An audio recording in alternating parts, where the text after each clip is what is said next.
Hello po, isang magandang mapapalag umaga po sa inyong lahat.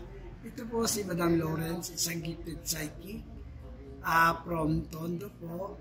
At meron po akong tanggapan sa Quiapo. Sa mapagkakataon ito, nais ko po kayong anyayaan na gawin niyo po akong tulay kung sakali man ang dagat ng inyong buhay maalon. Kailangan po kapit lang tayo ng mahigpit sa Diyos at magpipitig upang tayo po ay hindi malunod sa maalat at maalaw na dagat ng buhay. Na kung saan nabibigyan po natin ng kasagutan o katugunan yung mga problema ang ikikonsulta sa aking mga kliyente dito po sa Quiapo. Ako po, naniniwala po ako na what you are is God's gift to you, and what you become is your gift to God. Saka maliban po rito, ako po ay nagsimula simula April 3, 1978, that was Monday at 1:45 p.m.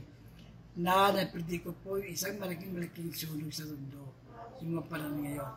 Well, ulit po, sa lahat po ng mga tao na nalulunod sa maalat at maalon na problema nila sa kanilang mga buhay. Nandito po ako, Madam Lawrence, nagandang tumulong sa inyo, sa inyong lahat. At naniniwala po ako na sa pamamagitan po ng karunungan at kakayahan ay pinagkaloob sa akin ng Diyos, ay maaaring magkatulong po ako anumang problema ang inyong dudulong.